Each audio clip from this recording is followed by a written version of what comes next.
വായു മലിനീകരണം, ജലമലിനീകരണം, പിന്നെ ശബ്ദമലിനീകരണം നാം ഇന്ന് വ്യാപകമായി ചർച്ച ചെയ്യപ്പെടുന്ന വിഷയങ്ങളാണ്. പാരിസ്ഥിതിക പ്രശ്നങ്ങൾ ഉണ്ടാക്കുന്നതിൽ ഇവ വഹിക്കുന്ന പങ്കിനെക്കുറിച്ചും നമ്മൾ ബോധവാന്മാരാണ്. ഇന്ന് ലോകവ്യാപകമായി പ്രസ്തുത മലിനീകരണങ്ങൾ തടയാനുള്ള ശ്രമങ്ങൾ യുദ്ധകാലാടിസ്ഥാനത്തിൽ നടക്കുന്നുമുണ്ട്. എന്നാൽ പ്രകാശ മലിനീകരണത്തെക്കുറിച്ചും അത് ജൈവ വൈവിധ്യത്തിനുണ്ടാക്കുന്ന ദോഷങ്ങളെക്കുറിച്ചും നാം അജ്ഞരാണ്. അതുകൊണ്ടാകാം വലിയ ചർച്ചകൾ പ്രകാശ മലിനീകരണവുമായി ബന്ധപ്പെട്ട് ഉണ്ടാകാത്തത്. അധികമാരും ചർച്ച ചെയ്യപ്പെടാത്ത പ്രകാശ മലിനീകരണത്തെക്കുറിച്ച് ബോധവൽക്കരണം നടത്തേണ്ട കാലം അതിക്രമിച്ചിരിക്കുന്നു എന്ന് ബ്രിട്ടനിൽ നടത്തിയ പഠനങ്ങൾ വ്യക്തമാക്കുന്നു. അമിതവും ശരിയായ ദിശയിൽ വിന്യസിക്കപ്പെടാത്തതും സ്വാഭാവിക കാഴ്ചയ്ക്ക് തടസ്സം സൃഷ്ടിക്കുന്നതുമായ കൃത്രിമ പ്രകാശത്തെയാണ് പ്രകാശ മലിനീകരണമെന്ന് പറയുന്നത്.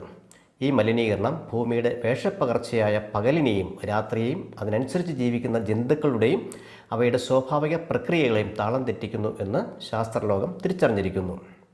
പരിണാമ സിദ്ധാന്തത്തെ അടിസ്ഥാനമാക്കി പറഞ്ഞാൽ രാത്രിയും പകലും ജീവിക്കുന്ന തരത്തിലാണ് ജീവജാലങ്ങൾ ജന്മം കൊണ്ടിട്ടുള്ളത്. അതായത് രാത്രിയും പകലും ജീവിക്കുന്ന ജീവികൾ. പകൽ സമയത്ത് സക്രിയമാകുന്ന ജന്തുക്കൾക്ക് സമമായി രാത്രികാലങ്ങളിൽ സജീവമാകുന്ന ജന്തുക്കളുമുണ്ട്. അതുകൊണ്ട് പകൽ പകലായും രാത്രി രാത്രിയായും നിൽക്കേണ്ടതുണ്ട്.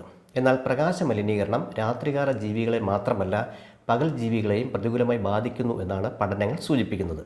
കെട്ടിടങ്ങളുടെ ഉള്ളിലും വെളിയിലുമുള്ള ലൈറ്റുകൾ, പരസ്യപ്പലകകളിൽ ഘടിപ്പിച്ചിട്ടുള്ള ലൈറ്റുകൾ, തെരുവ് വിളക്കുകൾ, ഹൈമാസ്റ്റ് ലൈറ്റുകൾ തുടങ്ങിയവയെല്ലാം പ്രകാശ മലിനീകരണത്തിന് കാരണമാകുന്നു.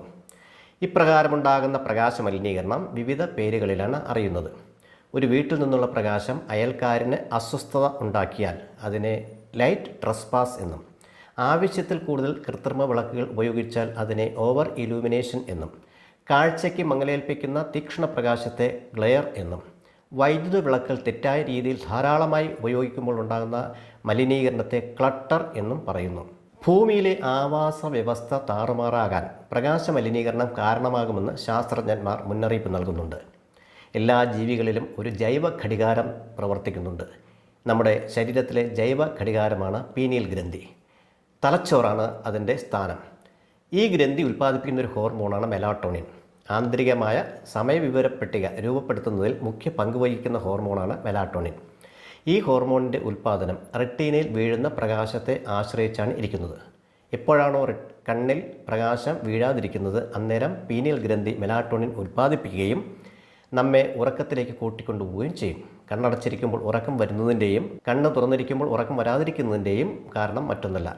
പ്രകാശ മലിനീകരണം മെലാട്ടോണിൻ്റെ ഉൽപ്പാദനത്തെ ചെറുക്കുകയും തന്മൂലം ഉറക്ക സംബന്ധമായ പ്രശ്നങ്ങൾ ഉണ്ടാവുകയും ചെയ്യും.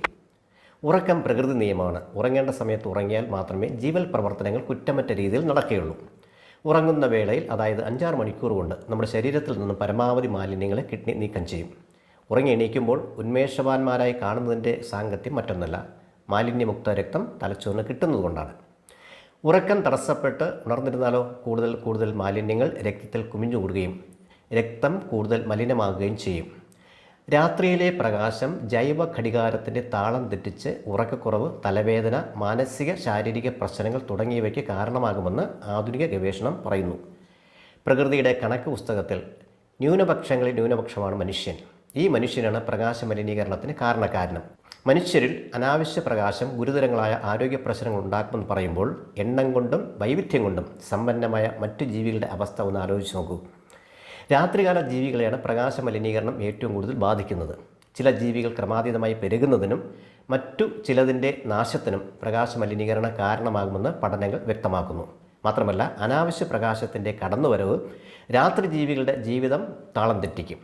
പക്ഷികളുടെ ചേക്കേറൽ, ഉറക്കം, രാത്രികാല പക്ഷികളുടെ സഞ്ചാരം, ദേശാടന പക്ഷികളുടെ ദിശാബോധം തെറ്റൽ, കൂട്ടിയിടി എന്നിവയ്ക്കൊക്കെ അസമയത്തെ വെളിച്ചം കാരണമാകുന്നുണ്ട്. എന്തിനേറെ നമ്മുടെ കേരളത്തിൻ്റെ തീരത്ത് വിരിയുന്ന കടലാമ കുഞ്ഞുങ്ങൾ രാത്രി വെളിച്ചം കാരണം കടലിലേക്ക് പോകുന്നതിന് പകരം ദിശ തെറ്റി കരയുടെ മറ്റേതെങ്കിലും ഭാഗത്ത് പോയി നശിക്കുന്നു എന്ന് സമീപകാല പഠനങ്ങൾ സൂചിപ്പിക്കുന്നുണ്ട്. രാത്രി വെളിച്ചം വാനനിരീക്ഷണത്തെ പ്രതികൂലമായി ബാധിക്കുന്നു എന്നാണ് ജ്യോതിശാസ്ത്രജ്ഞന്മാർ പറയുന്നത്.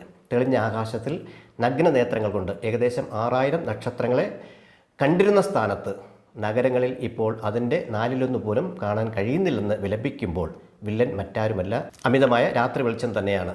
രാത്രികളിൽ നഗരം ഉണർന്നിരിക്കുന്നതിനാൽ കൃത്രിമ വെളിച്ചത്തിൻ്റെ ഉപയോഗം കൂടിക്കൂടി വരികയാണ്. പുത്തൻ ലൈറ്റുകളുടെ കണ്ടുപിടുത്തം അതിന് ആക്കവും കൂട്ടുന്നു. സ്ഥൂല ജീവികൾ മാത്രമല്ല സൂക്ഷ്മജീവികളെയും പ്രകാശ മലിനീകരണം ബുദ്ധിമുട്ടിക്കുന്നുണ്ട്. രാത്രിയിൽ പുഴുക്കളുടെയും കീടങ്ങളുടെയും നിശാശലഭങ്ങളുടെയും സഹായത്താൽ നടക്കുന്ന പരാഗണം, വാവലുകളുടെ സഹായത്താൽ നടക്കുന്ന വിത്ത് വിതരണം, അണുജീവികൾ നടത്തുന്ന കാർബൺ മിനറലൈസേഷൻ തുടങ്ങിയവ പ്രകാശ മലിനീകരണ നിമിത്തം നടക്കാതെ വരുന്നു. എലികളെ ഭക്ഷണമാക്കുന്ന മൂങ്ങകൾ ധാരാളമുള്ള നമ്മുടെ നാട്ടിൽ ഇന്ന് അവറ്റകളെ കണി കാണാൻ പോലുമില്ല. ഇരുട്ടിനെ ഇഷ്ടപ്പെടുന്ന മൂങ്ങകൾക്ക് രാത്രി വെളിച്ചം ശല്യമാകുമ്പോൾ അവറ്റകൾക്ക് നഗരം വിട്ടോടേണ്ടി വരുന്നു. നഗരങ്ങളിൽ എലികൾ അടക്കമുള്ള ക്ഷുദ്രജീവികൾ പെരുകുന്നത് മൂങ്ങകളെ പോലുള്ള പക്ഷികൾക്ക് ജീവിതം ദുസ്സഹമാകുന്നത് കൊണ്ടാണെന്ന സത്യം തിരിച്ചറിയേണ്ടതുണ്ട്. നഗരങ്ങൾ മാത്രമല്ല, ഇന്ന് കാടുകളും പ്രകാശ മലിനീകരണത്തിൻ്റെ പിടിയിലാണ്. ഇക്കോ ടൂറിസം എന്ന പേരിൽ മനുഷ്യൻ നടത്തുന്ന കാട് കയറ്റമാണ് അതിന് കാരണം. വനമേഖലകളിലേക്ക് അരിച്ചിറങ്ങുന്ന കൃത്രിമ വെളിച്ചത്തിലേക്ക് ശലഭങ്ങൾ കൂടുതലായി ആകർഷിക്കപ്പെടുന്നു എന്നാണ് ഒരു കണ്ടെത്തൽ. ഇത്തരം ശലഭങ്ങളെ ആഹാരമാക്കാൻ കൂടുതൽ ജീവികളെത്തുന്നത് ആവാസ വ്യവസ്ഥയുടെ സന്തുലനം നഷ്ടപ്പെടുത്തുക മാത്രമല്ല, ചെടികളിലെ പരാഗണ പ്രക്രിയകളെ അപ്പാടെ തെറ്റിക്കുമെന്നും ശാസ്ത്രജ്ഞന്മാർ മുന്നറിയിപ്പ് നൽകുന്നു. പ്രകാശ മലിനീകരണം മൂലം വസന്തം നേരത്തെ എത്തിയെന്ന് ചെടികൾ തെറ്റിദ്ധരിക്കുന്നു എന്നും ശൈത്യകാലം അവസാനിക്കുന്നതിന് മുമ്പേ ചെടികൾ തളിരിടാനും പൂവിടാനും ഇത് കാരണമാകുന്നു എന്നും ബ്രിട്ടനിലെ നഗരങ്ങളിൽ നടത്തിയ പഠനം വ്യക്തമാക്കുന്നുണ്ട്. ബ്രിട്ടൻ നഗരത്തിലെ വിവിധ മരങ്ങളിൽ 13 വർഷം നടത്തിയ പഠനങ്ങൾ വ്യക്തമാക്കുന്നത് പ്രകാശ മലിനീകരണം ഏറെയുള്ള സ്ഥലത്തെ മരങ്ങൾ നേരത്തെ പൂടുന്നു എന്നാണ്. വികസിത രാജ്യങ്ങളിൽ പ്രകാശ മലിനീകരണത്തിനെതിരെ ശക്തമായ രീതിയിൽ ബോധവൽക്കരണം നടക്കുന്നുണ്ട്. എന്നാൽ ഇന്ത്യ അടക്കമുള്ള രാജ്യങ്ങൾ ഈ വിഷയത്തെ ഗൗരവമായി കണ്ടിട്ടുണ്ടോ എന്ന് സംശയമാണ്. എന്തായാലും രാത്രികാലങ്ങളിൽ നഗരങ്ങളിലും ഗ്രാമങ്ങളിലും വിളക്കുകൾ അത്യാവശ്യമാണ്. ആവശ്യത്തിന് മാത്രമായി പരിമിതപ്പെടുത്തുകയാണ് അഭികാമ്യം. ആവശ്യമുള്ള സ്ഥലത്തിന് മാത്രമായി പ്രകാശം കേന്ദ്രീകരിക്കുക. അതിനായി പ്രകാശമറകൾ ഉപയോഗിക്കാം. അലങ്കാര ദീപങ്ങളുടെ ആർഭാടം കുറയ്ക്കണം.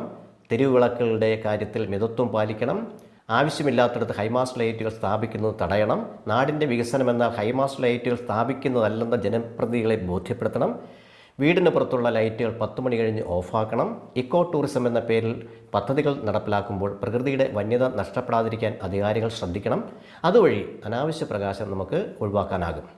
മറ്റു മലിനീകരണങ്ങളെ അപേക്ഷിച്ച് പ്രകാശ മലിനീകരണം നിയന്ത്രിക്കാൻ എളുപ്പമാണ്. അതിനുള്ള നടപടികൾ കൈക്കൊണ്ടാൽ മാത്രം മതി. നോക്കൂ, അനാവശ്യമായ പ്രകാശം മനുഷ്യരെ മാത്രമല്ല മറ്റിതര ജീവികളെയും അസ്വസ്ഥമാക്കുന്നുണ്ട്.